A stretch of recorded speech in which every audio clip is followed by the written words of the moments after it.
Le 14 mars dernier, le ministre chargé de la fonction publique était face aux députés de l'ALT pour défendre le projet de loi portant dépolitisation de l'administration publique qui deviendra par la suite loi portant renforcement de la neutralité politique et de la méritocratie au Burkina. Après quelques amendements, le projet de loi a été voté à l'unanimité. Retour sur les faits avec Abdoulrahim Tapsoba. Adopté.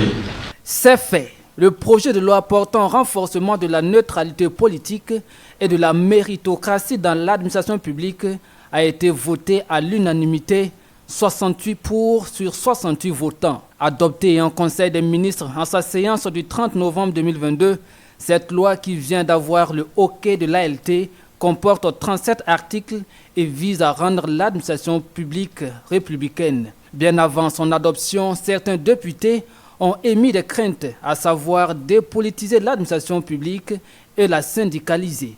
Et c'est avec ironie que le ministre Bassolma Bazir répond. Donc dès lors que c'est là-bas qu'il est dit que les organisations syndicales doivent être dans les services, c'est pas Bassolma. La ratification en 1961, le 21 novembre 1961, moi je suis né en 70, je n'étais même pas né. Allez réveiller ceux qui ont été ratifiés pour leur demander, c'est pas moi. Donc désyndicaliser l'administration, c'est pas moi. Moi je suis venu trouver, c'est des conventions qu'on a ratifiées. Mais je n'ai pas encore trouvé un texte national qui a dit de mettre des partis politiques en place dans les institutions. S'il y a une convention que vous amenez, on met en œuvre. Pour certains députés, cette loi est purement et simplement inopportune. Mais le ministre Bazier ne l'entend pas de cette oreille. Tout en expliquant les avantages de la loi, le natif du Sanguier a invité les députés à saisir cette occasion qu'offre la transition pour opérer des réformes dignes d'un état de droit. Si vous regardez les documents officiels, il est dit que l'expérience de vie dans notre pays, c'est 46 ans. 46 ans. Moi, j'ai 50 ans et plus. C'est pour dire que depuis 47 ans jusqu'à aujourd'hui, même je suis devant vous, l'air que je respire, c'est de la bonification. Je ne parle pas de ceux qui sont dans la salle qui ont plus de 46 ans. C'est pour dire qu'on devait même partir et puis laisser la place. Mais je ne parle pas de vous, je parle de moi. Et si on a 46 ans, on a eu la chance d'avoir 46 ans, et au-delà, on a de la bonification, le reste, on devait assumer pour que les enfants qui viennent ne traversent pas les mêmes travers, ne connaissent pas les mêmes travers. Ce discours du ministre à l'image d'une plaidoirie semble avoir conquis le cœur des députés. La loi a donc été votée à l'unanimité par des parlementaires présents à l'ALT. Pour le ministre chargé de la fonction publique, cette loi est aussi une façon de lutter contre le terrorisme, étant donné que certains jeunes ont pris des armes pour la simple raison que l'administration publique est devenue le nid du favoritisme. Que le combat contre le terrorisme ne doit pas seulement se mener qu'au niveau des armes. Ça veut dire dans l'administration, on doit aussi poser des actes dans le cadre de la lutte contre ce terrorisme, dans la mesure où les militaires traitent les conséquences au front. Mais ces conséquences ne sont que véritablement produites par nos actes administratifs, les errances administratives à travers la gouvernance. Donc ayons le courage d'aller dans ce sens. Je tiens une fois de plus à signifier notre sincère reconnaissance à l'ensemble du Parlement. En lieu et place du terme dépolitisation de l'administration publique, la loi sera intitulée « Renforcement de la neutralité politique et de la méritocratie dans l'administration publique ». À son article 5, le texte stipule qu'il est interdit d'installer dans l'administration publique, directement ou indirectement de manière formelle ou informelle, des cellules ou toute forme de représentation des partis ou de formations politiques et des groupements à caractère religieux, ethnique ou régional à des fins politiques ou partisanes. Et pour analyser ce sujet d'actualité, notamment les enjeux de cette nouvelle loi, nous recevons pour vous, fidèles téléspectateurs, deux invités. À ma droite, je reçois Ernest Abdoulaye Ouedraogo. Il est le secrétaire général de l'USTB, l'Union syndicale des travailleurs du Burkina. Bonsoir et bienvenue. Bonsoir, madame. On dit également bonsoir à Moussa Zerbo, qui n'est plus à présenter. Il est le porte-parole de l'Union pour le progrès et le changement UPC. Bonsoir. Bonsoir, Vanessa. Merci donc d'avoir répondu présent à notre invitation pour procéder aux analyses et appréciations autour de cette nouvelle loi qui a été adoptée le 14 mars à l'ALT. La toute première question, elle est adressée à Abdoulaye Ouedraogo. Comment est-ce que vous appréciez cette loi? Merci, madame. Alors, disons que, en tant que syndicaliste, nous avons d'abord essayé d'accompagner la rédaction de cette loi, mais à mi-chemin, il faut dire la vérité, nous nous sommes rebuffés parce qu'il y avait tellement d'enjeux et tellement de risques que nous avons pensé que, et surtout, ce n'est pas dans une transition qu'il faille adopter certaines lois. Il faut dire la vérité. D'ailleurs, ce qui ne me surprend pas, elle a été adoptée à l'unanimité. Est-ce qu'aujourd'hui, notre Assemblée est telle qu'effectivement, nous pouvons crédibiliser des prises de décision parce qu'elle est à la limite monologue? Ça, c'est mon appréciation à moi. Alors, Moussa Zerbo, est-ce qu'on est face à une réforme audacieuse, la neutralité politique de l'administration? Dieu merci, je voudrais profiter, vous dire merci pour l'invitation et puis l'honneur que vous nous donnez de revenir sur un thème aussi que nous considérons très très important pour nous. Vous savez, les gens ne prennent pas assez de temps de lire et d'écouter ce que les gens disent. Pendant longtemps, l'opposition politique a crié, a toujours réclamé cette neutralité dans l'administration publique pour la simple raison qu'on estimait que ceux qui étaient promus à des postes n'étaient pas forcément le bon profil qu'il fallait mettre. Donc, adopter cette loi aujourd'hui en prenant un certain nombre d'aspects en compte, nous, à notre humble avis, c'est audacieux, il faut le dire, mais il faut reconnaître aussi que ça répond aux aspirations profondes de nos populations. Puisque le favoritisme, nous avons toujours dénoncé cela. Et observer une neutralité dans l'administration, c'est le plus grand souhait de tous.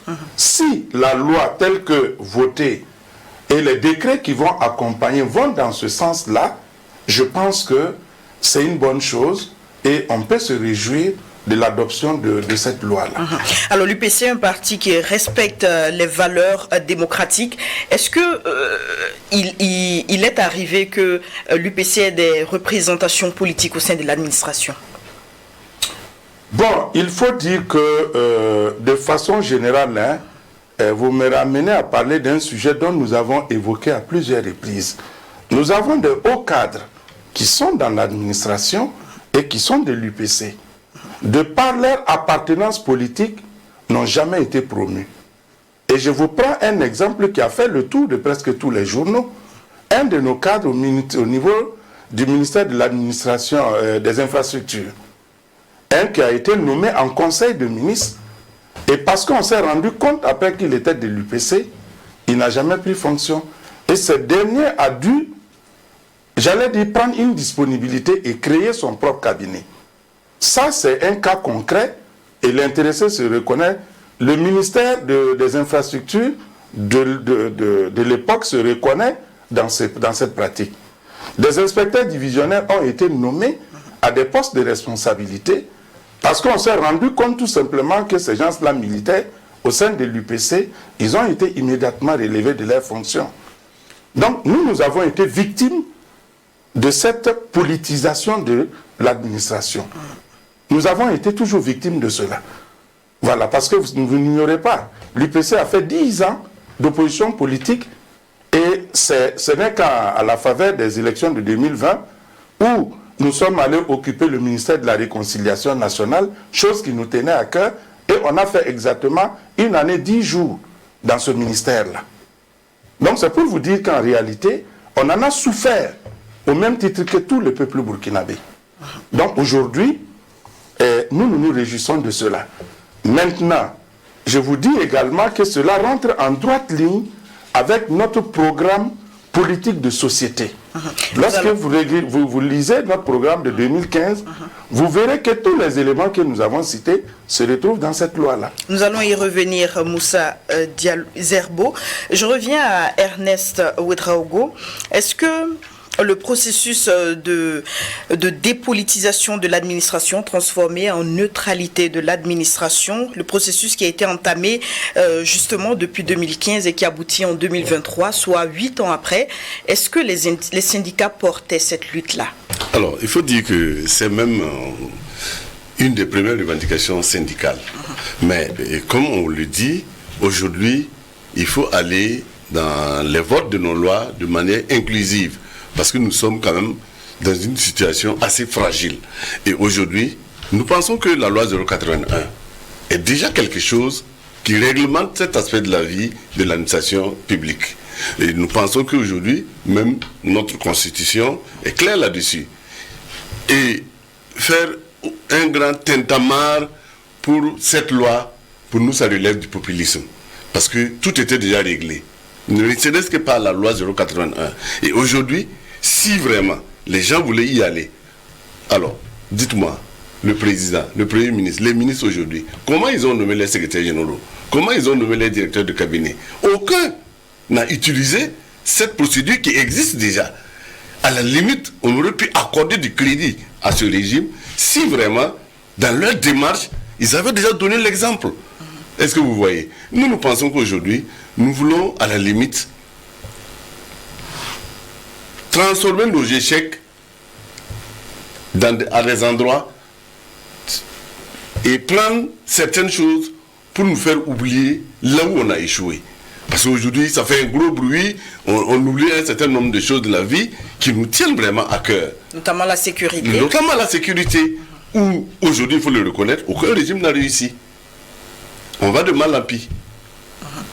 Ça, il faut le dire. Alors, Moussa Zerbo, tantôt vous évoquez le programme de société du candidat Zéphirin Diabré qui justement a évoqué cette question de départir, assainir justement l'administration de tout enjeu politique. Exactement. Si vous partez dans le programme de 2015, ce qui est en ligne déjà, vous verrez le premier élément que nous avons dit, l'interdiction absolue des activités politiques au niveau de l'administration. Deuxième élément, l'interdiction de promotion à caractère purement politique. C'est autant de l'ouverture progressive à appel à candidature de tous les postes de chefs de service, directeurs de service, directeurs généraux, que nous avons dit qu'il fallait passer par des tests pour pouvoir répondre à cette question de la méritocratie et non pas du favoritisme ou bien de prendre des gens. L'amélioration de la gestion courante par une réorganisation du système de répartition des compétences. Donc, il y a autant la révision des textes statutaires. La loi 081, effectivement, résout un certain nombre de problèmes. Mais dites-moi, depuis l'adoption en 2015, je crois, de la loi 081, est-ce que tout ce qui a suivi, nous avons senti vraiment qu'il y a eu effectivement la neutralité dans l'administration? À ma connaissance, non. Peut-être que la volonté politique n'a pas suivi. Exactement. Maintenant, si la volonté politique n'a pas suivi, et si, à la faveur d'une transition, nous arrivons à remettre ça au goût du jour, et je pense que les décrets d'application qui vont suivre doivent aller crescendo, de sorte que, au sortir de cette transition-là, que tout le monde puisse se mettre dans cette démarche, de sorte que nous ayons une administration qui soit techniquement compétente, qui réponde aux aspirations de nos populations, que ce ne soit plus la carte politique qui donne un poste à X ou à Y. Du coup, qu'est-ce que cela voudrait sous-entendre?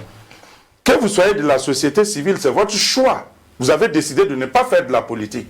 Mais si techniquement vous êtes compétent, on a besoin de vos compétences à un poste donné. Rien ne nous interdit, rien n'interdit qui que ce soit de vous mettre à ce poste-là. Contrairement à ce qu'on a connu. À ce niveau, c'est la méritocratie maintenant. La méritocratie qui rentre en jeu. Cette méritocratie-là doit être appuyer et je pense que nous tous, nous devons aller dans cette direction-là. Vous voyez, je prends banalement, même les distinctions honorifiques. On a vu des gens qui ont fait de très bons résultats, qui ont été de très bons agents, jusqu'à un certain moment, je ne voudrais pas citer le doyen. C'était devenu un sujet, je vais parler du doyen Laurent Bado, qui n'ont pas connu de distinction. Pendant ce temps, excusez-moi, des gens qui vendent même à la limite, vous ne savez pas ce qu'ils font dans la vie. Chaque fois vous les voyez, ils sont décorés, ils ont des médailles. Vous ne savez même pas sur quels ont été les critères, sur quelle base ils ont été choisis pour être distingués. Cependant, il y a des gens, des honnêtes citoyens, qui se battent jour et nuit dans leur administration et ils font des résultats. Ils sont des modèles, mais jamais décorés. Pourquoi ? Parce qu'ils n'ont pas la bonne carte. Alors, tout à l'heure, Ernest Ouedraogo évoquait la question de l'opportunité même de cette loi, vu qu'il y a des priorités, notamment la question sécuritaire. Est-ce que vous estimez que c'était opportun d'aller à l'adoption de cette loi pendant qu'il y a d'autres problèmes? Vous savez, comme le président de la transition lui-même l'a dit, tout est urgent.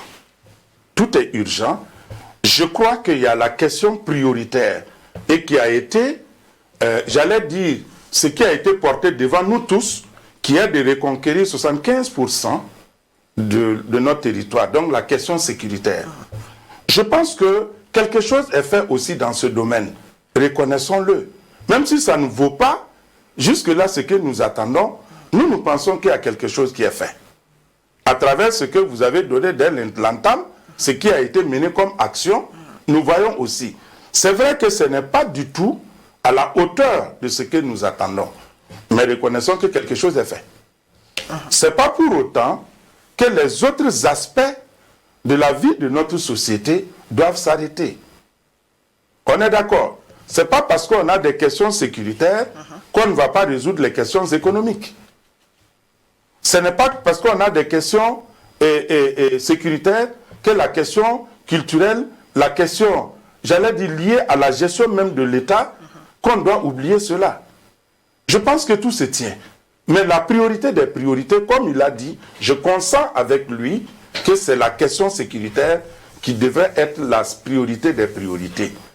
Mais dire aussi que une telle loi, ce n'était pas opportun, bon, moi je ne sais pas, c'est selon. Ok.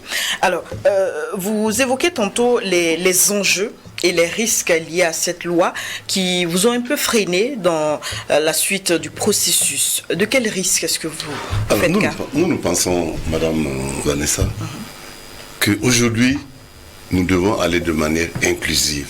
Nous devons réunir les Burkinabés. Est-ce que vous ne pensez pas que cette loi peut effectivement nous diviser? D'abord, parce que la mise en œuvre, elle va créer de la rétention. Et deuxièmement, la mauvaise mise en œuvre, puisque le MPSR même ne donne pas l'exemple. Aujourd'hui, toutes les nominations que nous voyons, c'est comment? Est-ce que c'est de la méritocratie? Nous voyons par exemple la nomination du DG de la douane, qui pose problème au niveau de la douane aujourd'hui, où il y a des douaniers qui ont accepté écrit pour dénoncer des choses. C'est de la méritocratie? Je dis non. Et nous pensons qu'aujourd'hui, nous devons rassembler. Nous devons prendre des décisions, des lois qui rassemblent.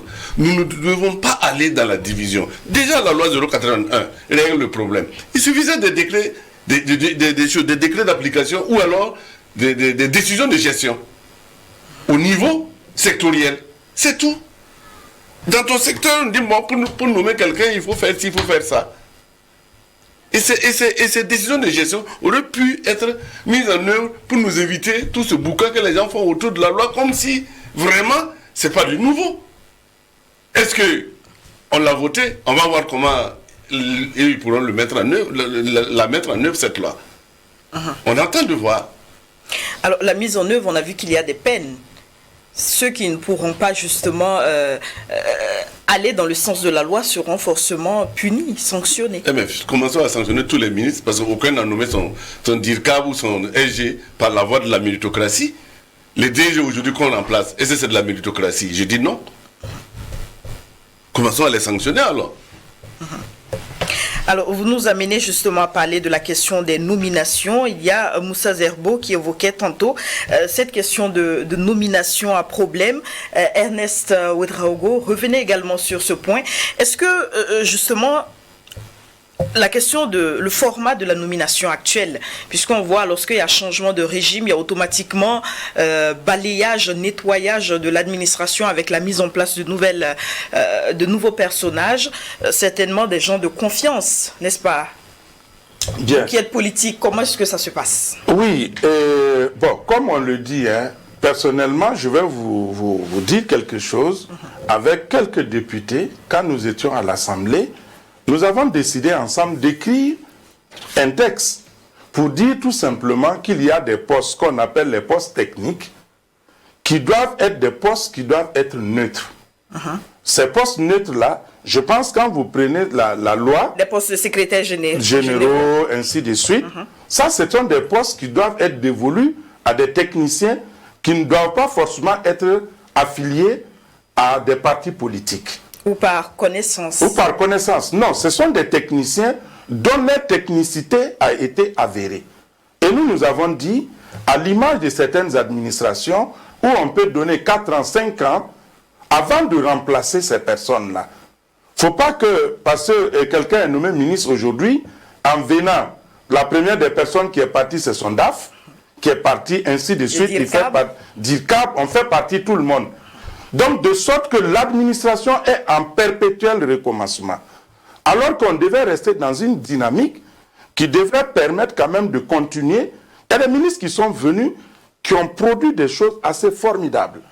Qui, si, dans la logique, l'administration devait continuer avec cela, ça devait porter des fruits. Mais malheureusement, lorsqu'un ministre s'en va, on met à plat tout ce que son prédécesseur a fait. Très souvent, c'est comme ça.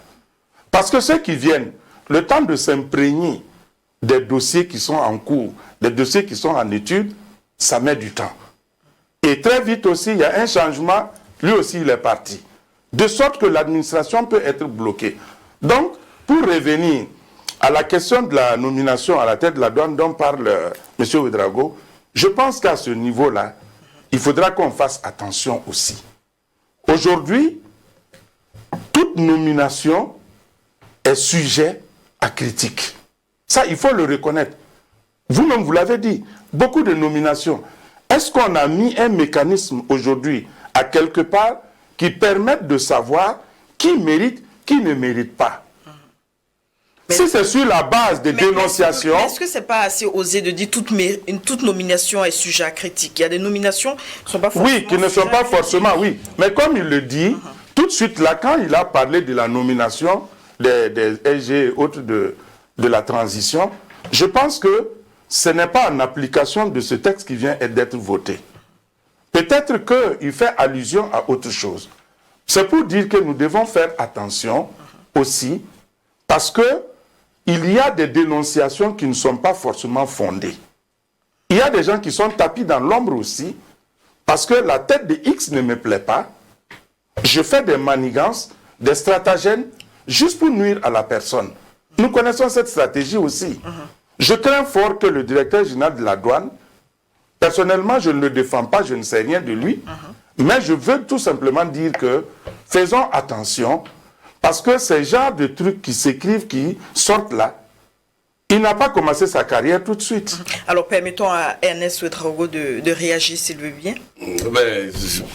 En guise de réaction, qu'est-ce que je vais dire? Alors, il faut dire que si M. Zerbo disait tantôt que toutes ces nominations n'ont rien à voir avec la loi adoptée, mais pour quelqu'un qui est dans la disposition de faire adopter une telle loi, ça veut dire qu'eux, ils l'ont déjà mûri, ils se l'ont approprié, donc c'est eux qui devaient nous donner l'exemple. Moi, j'allais être partant si aujourd'hui dans les nominations, j'avais vu des postes à pourvoir, j'avais vu des appels à candidature, et après, on nous dit, bon, il y a puisque la loi 081 d'ailleurs nous oblige à cela. Ça veut dire qu'il fallait donner le bon exemple pour maintenant nous dire, bon, voilà ce que nous on fait. Alors, ou bien, après cette loi, on va remettre le compteur à zéro, et recommencer les nominations, parce qu'aucune nomination aujourd'hui n'est de la méritocratie. Moi, je ne vois pas en quoi ceux qu'on a nommés méritent mieux que ceux qu'on n'a pas nommés. Alors, après le vote de la loi, on repart à zéro. Et aujourd'hui, le pouvoir en place doit recommencer à recruter des SG, des DIRCA et des DG. Ah, si ce n'est pas fait comme ça, il y a problème.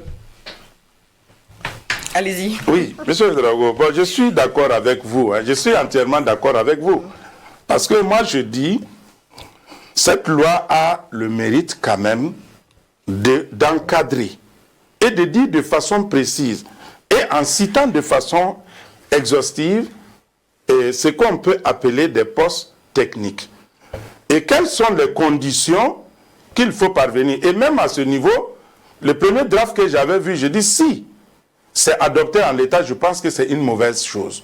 Par exemple, dire que quelqu'un qui doit être promu, par exemple, au commissaire, doit avoir été servi comme préfet pendant un certain nombre d'années. Et je pense que j'ai vu 10 ans à des endroits. Moi, je relève un fait. C'est pour prévenir les décrets d'application qui vont venir, qu'on ne tombe pas dans ces erreurs. Quelqu'un qui est resté au ministère des Affaires étrangères pendant 10 ans, peut-être agent ou un truc comme ça, et qui a prouvé vraiment qu'il est technique. Et si on prend ce dernier au niveau du ministère des Affaires étrangères, et on va le nommer, par exemple, au ministère, au MENAPELEN. C'est un exemple que je prends. Sans dire au préalable, il est compétent aux affaires étrangères de par son profil. Et si on le prend, on l'amène au MENAPELEN, il y a un problème. Ou bien on prend quelqu'un qui est au MENAPELEN, qui est bien inspiré, qui est bien pétri en la matière pour connaître des affaires de l'éducation. On le prend, on l'amène dans un autre ministère. Il va s'adapter, oui, mais il ne va pas avec toutes les compétences nécessaires. C'est pour dire qu'on doit faire attention. Lorsqu'on doit prendre des décrets, il faut tenir compte d'un certain nombre d'éléments. Et je voudrais dire aussi que ces décrets-là doivent aller crescendo. Quand on parle de la neutralité, il faut toucher la question de la religion. Il faut toucher beaucoup d'aspects qui sont en compte, qui rentrent en ligne de compte. Vous savez qu'aujourd'hui, il y a certaines administrations où ils ont érigé même une petite mosquée à côté. Ils ont érigé, par exemple, des chapelles à côté. Si on va avec des mètres de gants de fer, comme il a dit, ça risque de causer des problèmes. Il faut qu'on aille avec des mètres de gants de velours, crescendo. Il y a des choses qu'il faut résoudre de façon graduelle. On ne peut pas résoudre un certain nombre de préoccupations de façon radicale. Quand on part avec le radicalisme, comme M. Ouedraogo l'a dit, on peut être buté à d'autres réalités. Mais la loi a été adoptée et on doit aller maintenant dans la phase pratique. Maintenant, on n'est plus à la phase sensibilisation et autres. Nul n'est censé ignorer la loi, comme on le dit bien. Je peux aller? Allez-y. Madame, merci. Alors, vous voyez, je ne voulais pas toucher certaines discussions. M. Zerbo vient de le dire.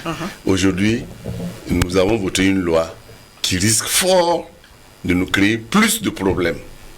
Alors qu'on en avait déjà assez de problèmes. Mais les problèmes, ils étaient là. Non, je vais dire que il y avait des cellules politiques dans l'administration. Des cellules politiques, mais quand on dit qu'il y avait des chapelles, des mosquées dans des services des administrations, aujourd'hui on fait quoi avec? Vous ne pensez pas que vous pouvez créer un gros problème dans la société en voulant interdire ces choses-là? Et je pense que vraiment la transition, c'est vraiment reconstituer le Burkina, nous ramener la sécurité. Allons vraiment vers l'essentiel. Alors le ministre Bassolma, sur ce point-là, il a justement dit que la transition, c'est une période où il faut aller à des réformes audacieuses. Oui, c'est une opportunité qui s'offre. Je m'excuse, madame.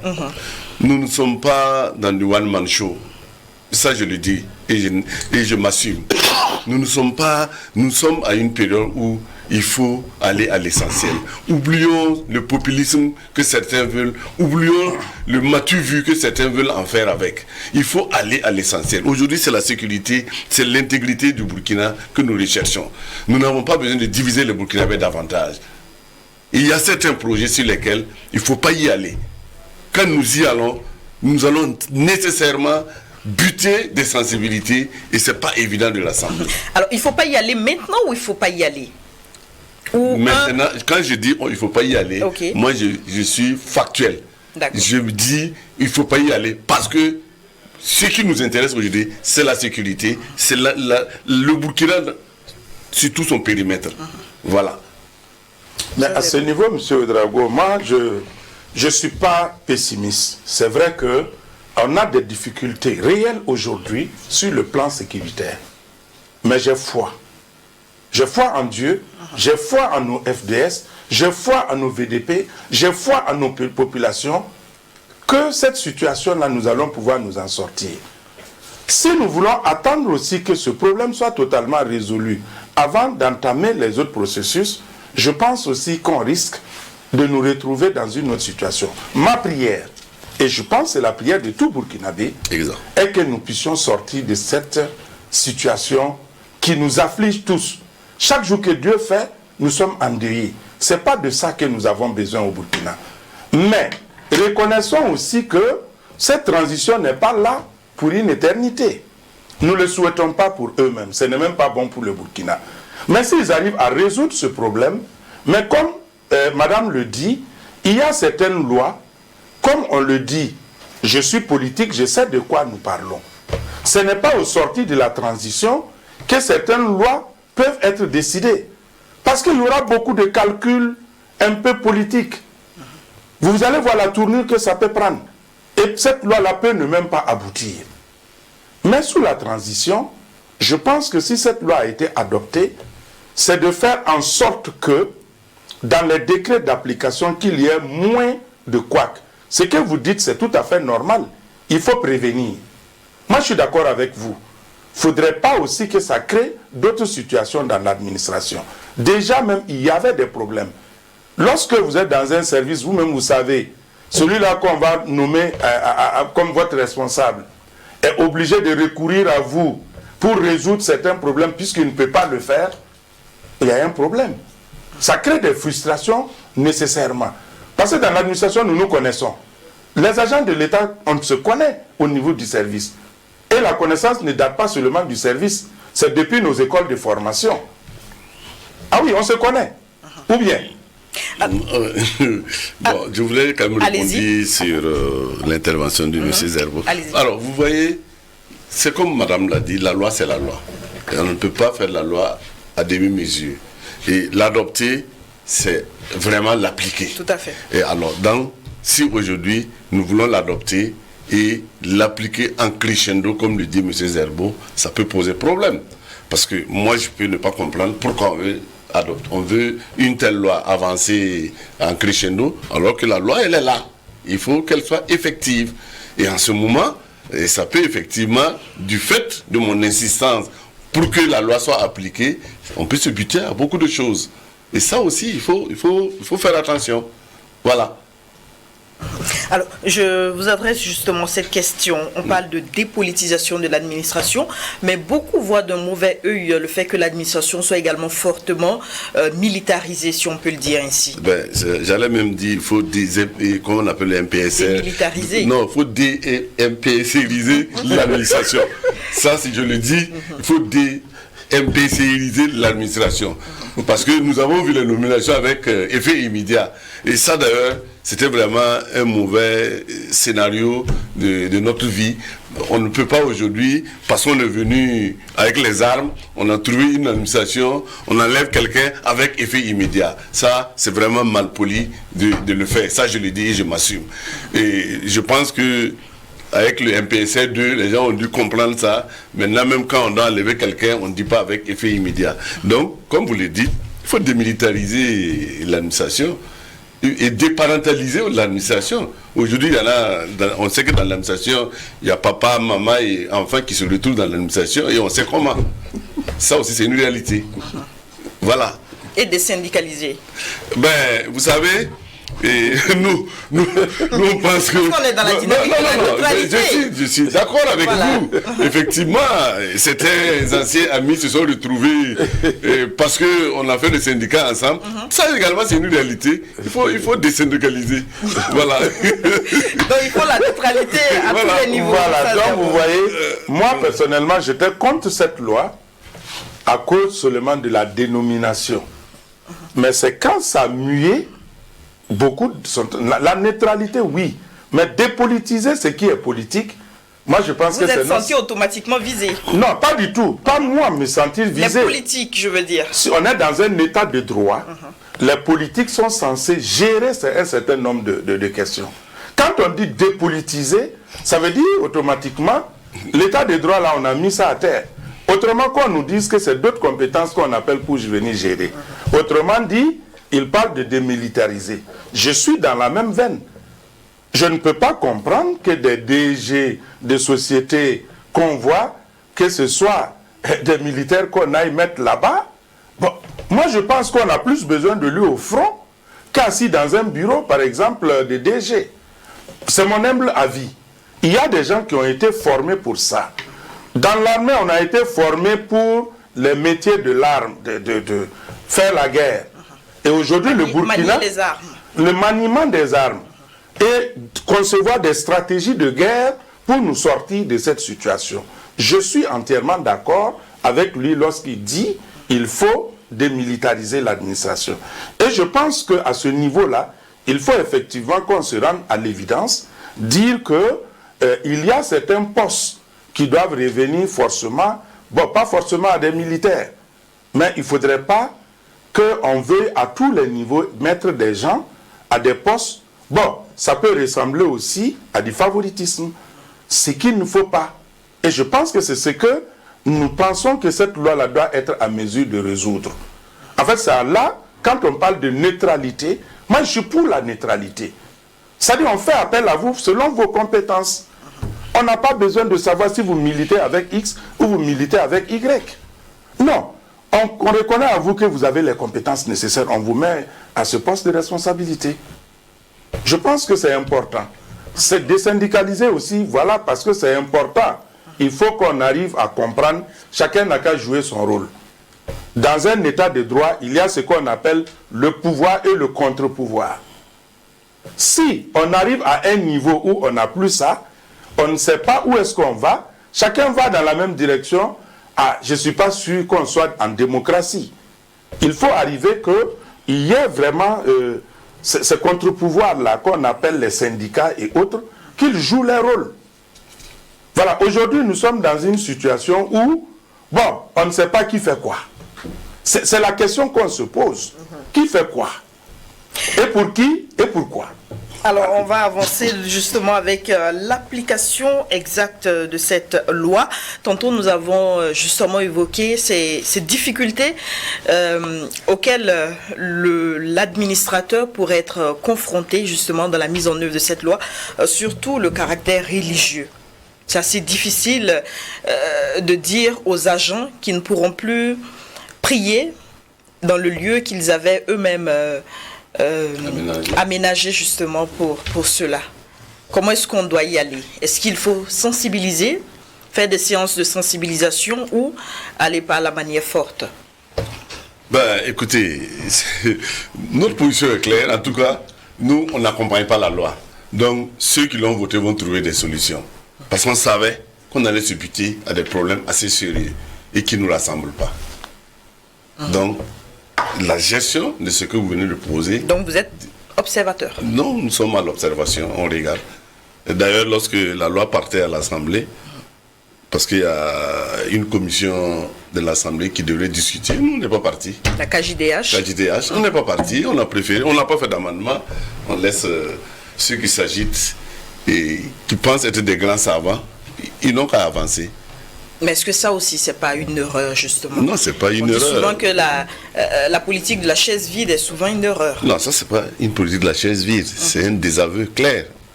C'est un désaveu.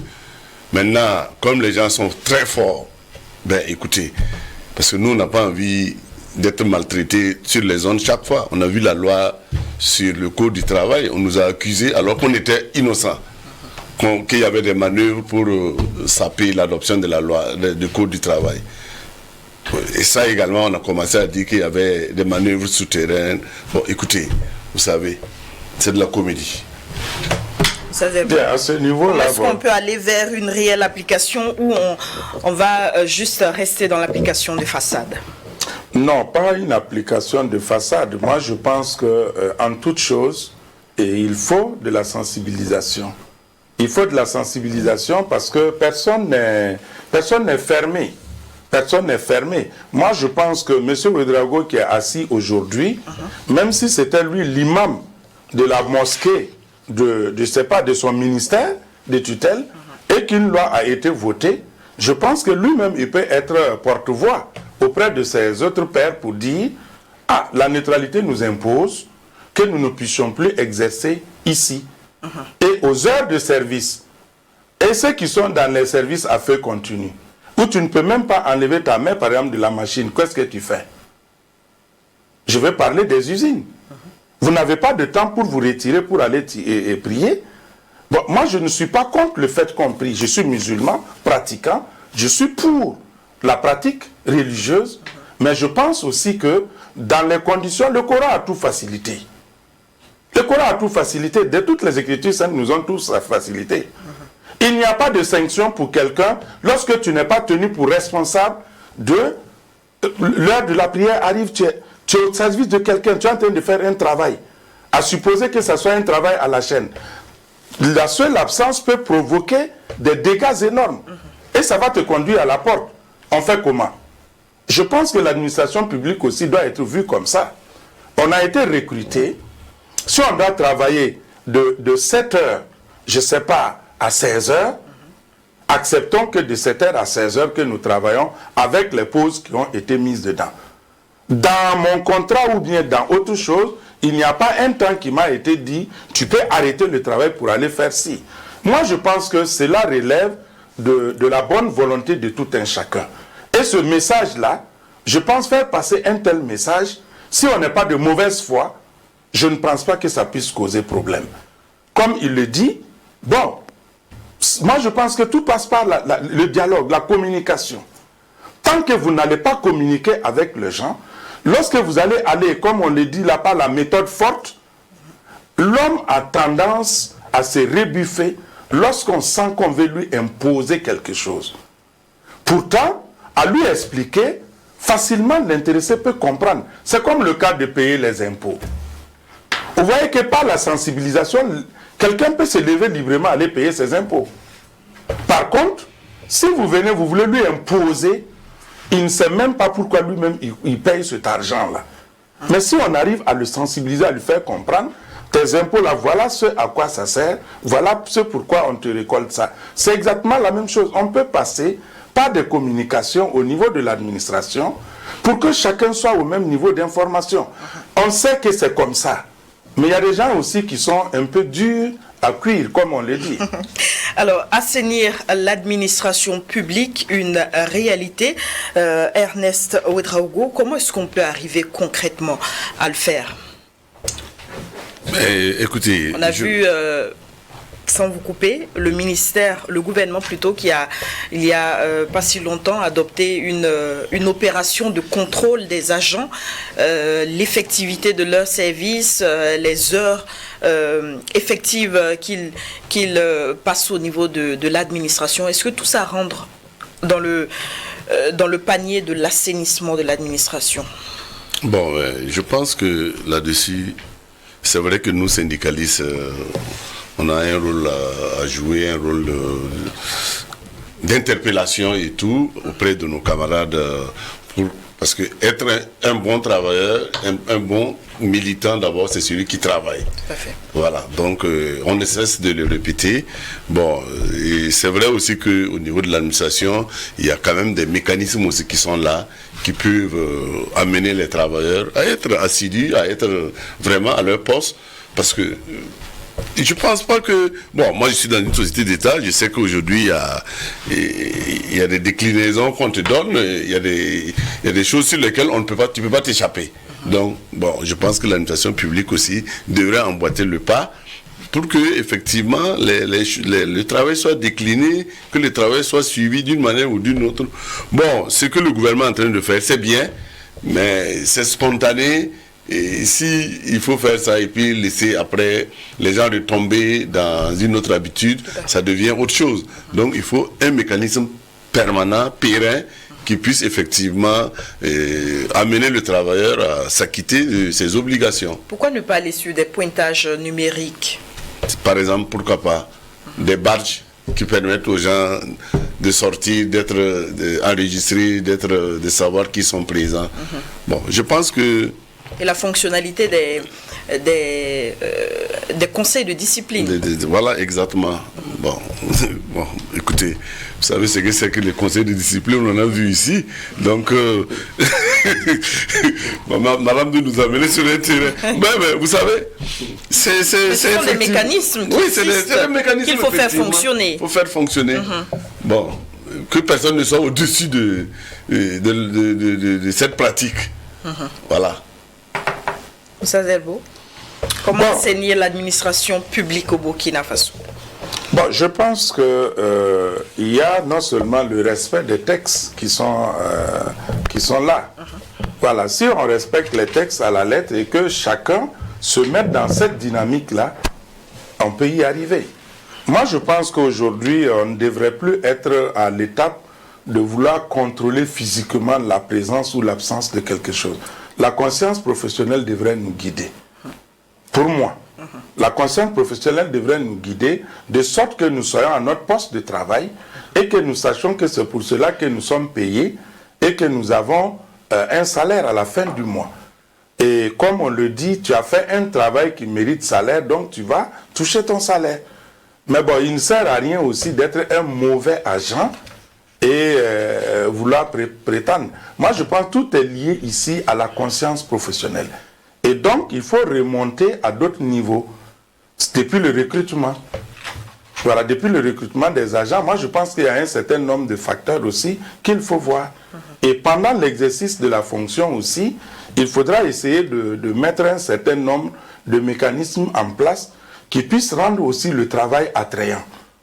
Voilà, quand je dis le travail attrayant, ça dit le travail pour lequel tu as été embauché, que tu puisses exercer ce travail-là dans un climat qui soit serein et qui soit un climat qui soit apaisé.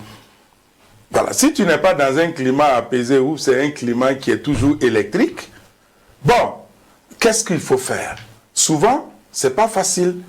Donc je dis qu'il y a un certain nombre de mécanismes qu'il faut mettre en place et en priorité, chacun doit savoir que cette conscience professionnelle-là doit nous guider et ça doit amener. C'est de ce travail-là qu'on va développer notre pays. Si je suis payé pour 8 heures de travail, que je fasse les 8 heures de travail. Ou bien, c'est ça aussi la réalité. On peut assainir, mais l'assainissement là doit passer forcément par l'application aussi des textes. La conscience professionnelle, c'est... J'avais juste quelque chose à ajouter par rapport à la vérification que l'État fait aujourd'hui par rapport aux fonctionnaires. Bon, ce qui nous revient, par exemple, certains fonctionnaires qui sont convoqués au chef-lieu de région où ils servent. Alors qu'avec l'insécurité, aujourd'hui, il est par moments difficile de quitter un point A à un point B. Là où il se trouve, il peut être en sécurité, mais quand on lui demande de se rendre au chef-lieu de région, il traverse des zones difficiles. Et aujourd'hui, il y a des fonctionnaires qui n'arrivent pas effectivement à s'y rendre et au risque qu'ils soient considérés comme absents ou bien qu'ils aient abandonné, puisqu'on veut les regrouper. Parce que aujourd'hui, l'administrateur refuse d'aller vers certains fonctionnaires. Parce qu'il y a des risques. Donc, alors que le même risque existe... Mais il est demandé l'inverse. On demande maintenant à l'inverse de braver ce risque-là. C'est là où nous disons de faire attention, parce qu'aujourd'hui, nous risquons d'exposer certains travailleurs. Ou alors de prendre des décisions à l'encontre de certains travailleurs, alors que non, on n'a pas vraiment mûri, très bien analysé la situation. Donc c'est juste une interpellation. Alors, Moussa Zerbo évoquait tantôt la question de la conscience professionnelle, c'est très important. Comment est-ce on l'acquiert? Est-ce que c'est lorsqu'on peine à trouver du travail qu'on se rend compte que lorsqu'on l'a, c'est quelque chose de précieux, ou comment est-ce qu'on l'acquiert? Bon, ça c'est toute une philosophie que vous nous demandez. Bon, mais parce que c'est important, il y a beaucoup qui estiment que l'administration publique, c'est pour tout le monde. Oui, bon. Donc cette conscience professionnelle... Ceux qui sont d'abord... c'est l'exemple. C'est l'exemple. Si on a... Je me permets le terme, hein, si on a des autorités peu conscientes, qui nomment des responsables peu conscients, mais cela va sans dire que le travailleur aussi sera peu conscient, puisque ça va redescendre en décrescendo, comme on le dit. Alors que si on donne l'exemple, on a vu ici, pour ceux qui ont vécu sous Thomas Sankara, mais si le président lui met au bureau à 6 heures, qu'est-ce qui va t'amener à venir à 8 heures? Si il est devant ton bureau à 7h moins 5, bon, donc vous comprenez qu'il faut que c'est vraiment donner le bon exemple d'abord au niveau des autorités et nommer des gens exemplaires qui vont donner également le bon exemple, parce que si mon DG n'est pas exemplaire, c'est pas la peine de me demander d'être exemplaire, parce que par la suite, je ne sais pas pourquoi je vais donner le bon exemple, puisque lui-même il n'est pas conscient, il n'est pas un bon exemple. Voilà, ça c'est, qu'on le veuille ou pas, on peut au début être conscient, mais par la pratique, devenir inconscient. Parce qu'on te pousse vers là. Bon, moi, je ne partage pas totalement votre avis. D'accord. Bon, parce que si vous parlez comme ça veut dire que vous agissez par suivisme. Et quand on parle de conscience, la conscience professionnelle est personnelle. C'est interne à vous. Si vous vous êtes donné pour vocation de bien faire votre travail, l'influence de votre chef de service ne doit pas vous amener à adopter son comportement. Peut-être même l'inverse peut se produire. Si tous les agents sont là à leur poste et ils font le travail comme il se doit, et chaque fois c'est le chef qui vient en retard, mais il arrivera un moment où il va se reprocher quelque chose. Voilà, moi je pense que c'est nous-mêmes nous devons impulser cela au premier responsable. Mais comme vous avez dit au début, si vous constatez qu'il donne l'exemple, vous suivez. S'il ne donne pas l'exemple, vous allez déconner aussi. Moi, je pense que là aussi, ce n'est pas intéressant. Ce n'est pas parce que le chef déconne que nous aussi, on va déconner. Non, non, non. Pas du tout. Moi, je pense que ça doit être le contraire. Ça ne nous empêcherait pas. Moi, je pense que dans un service, il peut arriver que vous décidez, par exemple, face à telle situation-là, est-ce qu'on ne va pas interpeller notre premier responsable? Ça peut arriver. Il ne va pas vous chasser du service quand même. C'est là, je dis, bon, c'est la fonction publique. Ça peut arriver. Ça peut arriver. Moi, je pense que c'est parce que on parle de l'administration publique. Sinon, prenez à d'autres niveaux, où c'est sur la base des CV, autres, il y en a qui sont allés postuler. Il est arrivé combien de fois qu'on ait foutu des hauts responsables recrutés à des hauts niveaux et avec mention incompétence notoire. Il y a des gens qui se sont retrouvés à la porte. Mais c'est parce que justement, nous n'avons pas ce système-là dans l'administration publique que ces pratiques-là peuvent se faire. Je pense qu'à un moment donné aussi, il faudrait qu'on arrive à travailler tout ça. Comme vous le dites, c'est bon. Si le premier responsable donne l'exemple, vous avez parlé de la révolution. Par exemple, arriver en retard, par exemple, ce n'est pas admis. Et chacun va se va faire l'effort d'arriver à l'heure. Alors je vous dis merci très chers invités, merci à vous Moussa Zerbo et merci à Ernest Abdoulaye Ouedraogo, merci d'être venu sur ce plateau et partager avec nous vos connaissances sur ce sujet, sur la neutralité de l'administration publique.